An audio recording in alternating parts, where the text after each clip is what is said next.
Hi beautiful people, welcome back to my YouTube channel. This is me guys, Sanwin. You are watching San Non-Stop. तो guys again I'm back with another amazing video. और आज की जो हमारी video है S-400 India's Air Defense System Working 3D Animation. Okay, बहुत ज़्यादा सुना था आज 3D एनिमेशन के अंदर इंडिया का S-400 एयर डिफेंस सिस्टम जो है वो देखते हैं कि वो किस तरीके से जो है वो काम करता है।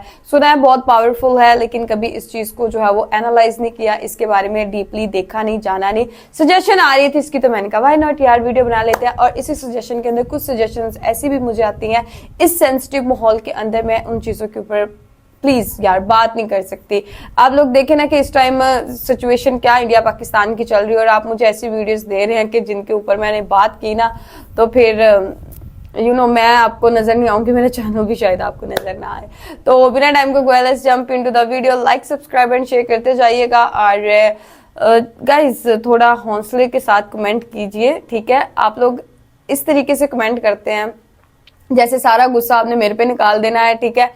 और जो भी बॉर्डर के अंदर वॉर, पहलगाम के अंदर हर चीज की जिम्मेदार आपके लिए जैसे मैं ही हूँ, ठीक है।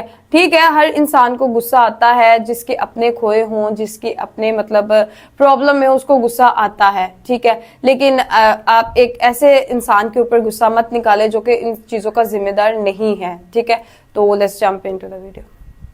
पाकिस्तान ने इंडिया के 36 बॉर्डर एरियाज की लोकेशन और मिलिट्री बेस पर अटैक करने की कोशिश की, लेकिन इंडिया के शानदार एयर डिफेंस सिस्टम ने इन सभी ड्रोन और मिसाइल्स को ऑलमोस्ट जमीन पर पहुंचने से पहले ही डिस्ट्रॉय कर दिया। इंडिया के एयर डिफेंस सिस्टम में मल्टीपल लेयर की सिक्योरिटी लगी हुई है। हम वन बाय वन बात करते हैं। सबसे पावरफुल इंडिया का एयर डिफेंस सिस्टम S-400 है, जो रसिया से हमने खरीदा है। इसमें लगे मिसाइल 400 किलोमीटर की दूरी तक के किसी भी मिसाइल, ड्रोन, फाइटर जेट को हवा में ही डिस्ट्रॉय करने में सक्षम है। और सबसे अच्छी बात यह मोबाइल एयर डिफेंस सिस्टम है, जिसको जरूरत के हिसाब से अलग अलग लोकेशन पर ट्रक की हेल्प से ले जाया जा सकता है। अब इस सिस्टम में मल्टीपल डिवाइसेस होती है। सबसे पहले काम होता है टारगेट को डिटेक्ट करना, जिसके लिए ट्रक पर माउंटेड यह रडार 600 किलोमीटर की रेडियस तक किसी भी ऑब्जेक्ट को डिटेक्ट कर सकता है। अब इसकी टेक्नोलॉजी इतनी एडवांस है कि यह इस रेंज में high speed jet, high altitude missile और गाइडेड क्रूज मिसाइल जो लो एल्टीट्यूड पर फ्लाई करती है, उनको भी यह 600 किलोमीटर की दूरी तक पकड़ लेता है।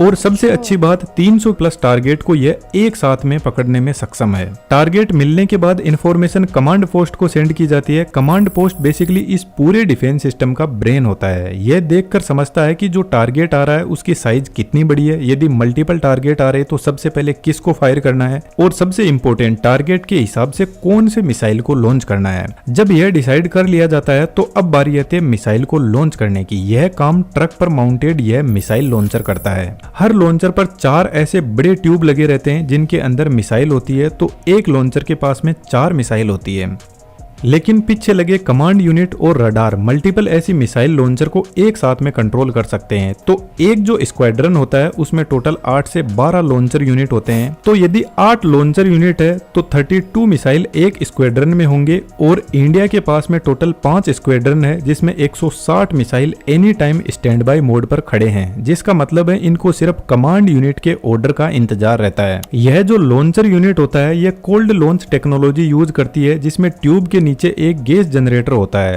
और इस गैस जनरेटर में एक सॉलिड प्रोपेलेंट फ्यूल को भरा जाता है। तो जब मिसाइल लॉन्च होती है तो इस प्रोपेलेंट के अंदर एक हल्की, एक मिनट मैं कुछ लाइट करती हूँ।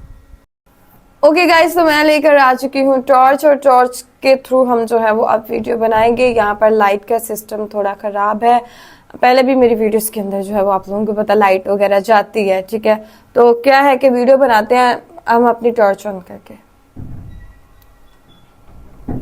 चिंगारी से आग लगाई जाती है। और यह प्रोपेलेंट इस टाइप का होता है कि यह कम टेम्परेचर पर जलने लगता है और हाई गैस आउटपुट देता है, जिससे कैनिस्टर के नीचे की साइड में हाई प्रेशर जनरेट होता है। लगभग 50 से 100 बार का प्रेशर जनरेट कर देता है। यह प्रेशर पिस्टन पेड पर जाता है और पिस्टन पेड ऊपर उठने लगता है मिसाइल को लेकर। सबसे पहले प्रेशर से ऊपर का जो केप है वह ब्रेक होता है और मिसाइल बाहर निकलती है। यह प्रेशर इतना ज्यादा होता है कि यह मिसाइल को 20 से 30 मीटर तक ऊपर फेंक देता है। उसके बाद में मिसाइल मिसाइल के अंदर सॉलिड प्रोपेलेंट फ्यूल होता है वह बर्न होना स्टार्ट होता है और मिसाइल अपने टारगेट की तरफ बढ़ती है। यह जो लॉन्च कैनिस्टर होते हैं यह टोटल 4 टाइप की मिसाइल को लॉन्च कर सकते हैं। इसको आप यहाँ पर देख सकते हो, इन सभी की अलग अलग रेंज होती है। तो टारगेट की दूरी और साइज के हिसाब से किस मिसाइल को लॉन्च करना है यह कमांड पोस्टर लॉन्चर यूनिट को बताता है। इसके हिसाब से फिर लॉन्च किया जाता है। यहाँ पर हाईएस्ट मिसाइल की रेंज 400 किलोमीटर की है, लेकिन हमारा जो रडार है वह 600 किलोमीटर तक देख सकता है। तो फ्यूचर में यदि हमारे पास में और पावरफुल मिसाइल आती है तो उसको यह सिस्टम आराम से संभाल लेगा। लेकिन यहाँ पर जो मिसाइल है उनमें से कुछ मिसाइल ऐसी भी है जिनमें एक्टिव रडार सिस्टम नहीं होता। इनको रेगुलरली गाइड करना पड़ता है कि आपको किधर जाना है और कहां पर एक्सप्लोजन करना है। तो फिर इस मिसाइल को गाइड करने के लिए फायर कंट्रोल रडार स्टेशन होता है। एक जो स्क्वाड्रन होता है उसमें 6 फायर कंट्रोल रडार यूनिट होती है और यह कंटिन्यूअसली मिसाइल को फीड करता रहता है टारगेट की लोकेशन और उसी के हिसाब से फिर मिसाइल आगे बढ़ती है। अब यह जो मिसाइल होते हैं यह लॉन्च होने के बाद में मार्क 5 से मार्क 6 की स्पीड पे चलते हैं। तो इतनी स्पीड पर यह लगभग फाइटर जेट, ड्रोन और मिसाइल्स को पकड़ लेते हैं और इसी स्पीड पर चलते हुए टारगेट से टकराते हैं और इसमें लगा प्रोक्सिमिटी फ्यूज प्रोपेलेंट को एक्टिवेट करता है और एक जबरदस्त ब्लास्ट करवाता है। लेकिन यहाँ पर कुछ इंपोर्टेंट चीज है, यह जो चारों यूनिट मिलकर एक सिस्टम को कंप्लीट करती है यह चारों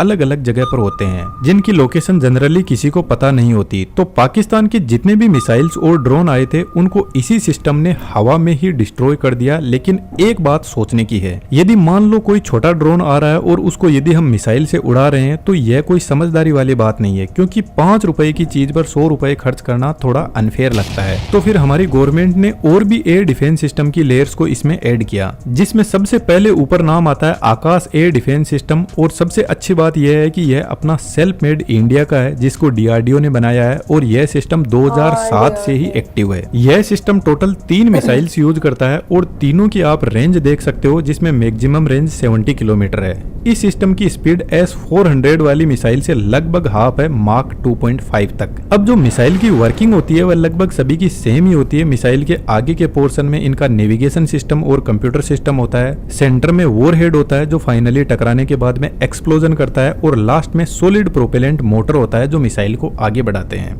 अब ऐसे जो मिसाइल होते हैं जिनमें ऑन बोर्ड सीकर सिस्टम नहीं होता है, यह बेसिकली खुद से टारगेट को ट्रैक नहीं करते हैं। ग्राउंड से रडार इनको इंफॉर्मेशन देता है कि आपको कहां और किधर जाना है। और इस चीज का इन मिसाइल्स को फायदा भी मिलता है कि यदि कोई जेमर सिस्टम लगा हुआ है तो वह इसके सिग्नल को ब्लॉक ही नहीं कर पाएगा, जिससे मिसाइल कंफ्यूज नहीं होगा और अच्छे से टारगेट को उड़ा पाएगा। अब यह जो सिस्टम होता है इसके पास में अपने रडार और कंट्रोल यूनिट होती है जो 25 किलोमीटर के एल्टीट्यूड तक टारगेट को हैंडल करता है। इसके बाद में सिक्योरिटी की नेक्स्ट लेयर जिसमें medium range surface air missile system भी इंडिया के पास में अवेलेबल है, जो फास्ट मूविंग ड्रोन के हिसाब से ऑप्टिमाइज्ड है और 70 से 100 किलोमीटर के एरिया में अच्छे से काम करता है। इसके अलावा हमारे पास में एयर डिफेंस की एक और लेयर है जो मुझे काफी शानदार लगी, इंटीग्रेटेड काउंटर यूएस ग्रिड। यह कोई अमेरिका का नहीं है बल्कि डीआरडीओ का बनाया हुआ ही सिस्टम है। यह एक सिस्टम नहीं है बल्कि बहुत सारे सेंसर, सर्विलांस, रडार का पूरा नेटवर्क है। इसमें भी मल्टीपल लेयर होती है। इसमें जो रडार होता है वह हाई रेजोल्यूशन रडार होता है जो छोटे छोटे ड्रोन को 10 से 20 किलोमीटर की रेंज में पकड़ने का काम बहुत अच्छे से करता है। रडार के अलावा इलेक्ट्रो ऑप्टिकल और इंफ्रारेड सेंसर इसमें लगे रहते हैं, जिसमें कैमरा भी होता है जो ऑब्जेक्ट की इमेज दिखाता है और इंफ्रारेड सेंसर ऑब्जेक्ट की थर्मल इमेज जनरेट करता है। इसके बाद में इलेक्ट्रॉनिक वॉरफेयर यूनिट जिसमें रेडियो फ्रीक्वेंसी सेंसर इसके कम्युनिकेशन सिग्नल को कंट्रोल करता है। और यह जो सेंसर होता है यह इस तरीके से काम करता है कि यदि रडार किसी ऑब्जेक्ट या ड्रोन को देख भी नहीं पाया तो भी यह उसके कम्युनिकेशन सिग्नल को 5 से 10 किलोमीटर की रेंज में कंट्रोल करने लग जाएगा। और यहाँ पर अवेलेबल रेडियो फ्रीक्वेंसी जैमर इसके सिग्नल को ही ब्लॉक कर देगा, तो या तो ड्रोन कहीं पर लॉस्ट हो जाएगा या कहीं पर जाकर गिर जाएगा। और पाकिस्तान ने जो अभी एयर स्ट्राइक की थी इसमें यह सिस्टम बहुत ही अच्छे से काम कर रहा था। अब मान लो यदि यह सिस्टम ड्रोन के सिग्नल्स को जैम नहीं कर पाया तो इसके साथ में लेजर डायरेक्ट एनर्जी सिस्टम भी एक्टिवेट होता है जो डीआरडीओ ने ही बनाया है। यह 10 से 20 किलोवाट की पावर को काम में लेता है और ड्रोन के ऊपर हाई पावर लेजर छोड़ता है जिससे वह हवा में ही जल जाता है। लेकिन इसकी रेंज सिर्फ 1 से 2 किलोमीटर है। यदि ड्रोन इससे ज्यादा दूरी पर है तो एंटी ड्रोन गन्स काम में लिए जाते हैं जो बेसिकली एक नेट को हवा में फेंकती है जो ड्रोन को पकड़ के नीचे ले आती है। अब यदि टारगेट इस सिस्टम की रेंज से ही बाहर है तो इसके पास में अपने शॉर्ट रेंज मिसाइल भी होते हैं जो एकदम क्विकली ऑपरेट करते हैं। अब इस सिस्टम को भी कंट्रोल करने के लिए कमांड एंड कंट्रोल यूनिट होती है जो बेसिकली डिसाइड करता है कौन से सिस्टम को ऑपरेट करवाना है। इसके अलावा भी कुछ एयर डिफेंस सिस्टम अपने इंडिया में अवेलेबल है, लेकिन सबसे अच्छी बात यह है कि यह जितने भी सिस्टम अभी मैंने आपको एक्सप्लेन किए हैं, यह सभी एक इंटीग्रेटेड एयर डिफेंस सिस्टम से जुड़े रहते हैं, जिससे यह आपस में एक दूसरे को इन्फॉर्मेशन शेयर करते हैं ताकि डिसाइड किया जा सके कि दुश्मन के किस ऑब्जेक्ट को कैसा ट्रीटमेंट देना है। आई होप दैट कि आपको सब कुछ क्लियर हुआ होगा। और भी ऐसी शानदार इन्फॉर्मेशन के लिए आप हमारे साथ में जुड़ सकते हो। जय हिंद, जय भारत। ओके गाइज, ये थी सारी वीडियो और मेरा हाथ थक गया लाइट पकड़ पकड़ के। ठीक है, तो ये था कि लाइट, आप लोगों को पता है कि आजकल पाकिस्तान के अंदर गर्मी जब स्टार्ट होती है तो लाइट बहुत ज़्यादा जो है वो जाती है। तो लाइट को खैर छोड़ते हैं और देखते हैं S-400 सिस्टम। ठीक है, डिफेंस एयर डिफेंस सिस्टम जो है वो इंडिया का बहुत अच्छा है, बहुत शानदार है, बहुत अच्छी स्पेसिफिकेशन है उसकी और अप टू डेट किस्म का है और बहुत ही शानदार किस्म की और इन्फॉर्मेटिव वीडियो थी। आप लोगों को ये वीडियो कैसी लगी ज़रूर बताइएगा। और बिल्कुल आप अगर अपने खुद के घर में चीज़ें, जैसे DRD ने ये चीज़ें बनाई हैं और खुद के घर में ये चीज़ें आप बनाना शुरू कर देते हैं ना, तो आपकी जो है वो अच्छी और मजबूत चीज़ें बनाती है। अब देखो, आपने किसी और से चीज़ ली, उसमें कभी कुछ ना कुछ खराबी निकल आई, लेकिन आपने खुद के घर में बनाई, आपको पता है हमने खुद ने यूज करनी है, तो आप वो चीजें अच्छी तरीके से बनाते हैं और अच्छी क्वालिटी की जो है वो चीजें बनाते हैं। इसी तरह इंडिया का एयर डिफेंस सिस्टम था ये S-400 एयर डिफेंस सिस्टम, जो कि बहुत ही शानदार, बहुत ही कमाल किस्म का एयर डिफेंस सिस्टम है। उनका न्यूक्लियर पावर भी जो है वो इंडिया पाकिस्तान अपनी अपनी जगह पर न्यूक्लियर पावर भी रखते हैं। सीज फायर हो चुका है और अभी मामला जो है वो ठंडे मट्ठे हो चुके हैं इंडिया पाकिस्तान के अंदर। लोगों के लिए, ये इनोसेंट लोगों के लिए ये बहुत अच्छी न्यूज़ है जो कि इंडिया पाकिस्तान के अंदर रहते हैं। ऐसे जो है वो फिर जैसे ट्रम्प ने कहा कि अगर ये वॉर ना रुकती तो 400 मिलियंस के अंदर जो है वो लोगों की डेथ होती, और मिलियंस का मतलब यही होता है कि जब कोई न्यूक्लियर वेपन यूज होता है तो बहुत तादाद के अंदर जो है वो इनोसेंट लोग मरते हैं। ठीक है, तो एक बहुत बड़ा डिजास्टर होने से जो है वो बच गया, बिकॉज आपकी एक लाइफ है, आप उसको एंजॉय करें, अपनी जिंदगी में कामयाब हों, आगे बढ़े। और इससे बेहतर और कोई भी अच्छा मैसेज जो है मैं आप लोगों को नहीं कन्वे कर सकती कि अपनी लाइफ में खुश रहें और लिव एंड लेट लिव। ठीक है गाइस, तो आप लोगों को आज की वीडियो कैसी लगी जरूर बताइएगा, लाइक सब्सक्राइब एंड शेयर करते जाएगा। तो चलिए गाइस, मिलते हैं आपको नेक्स्ट वीडियो के अंदर। Bye bye guys.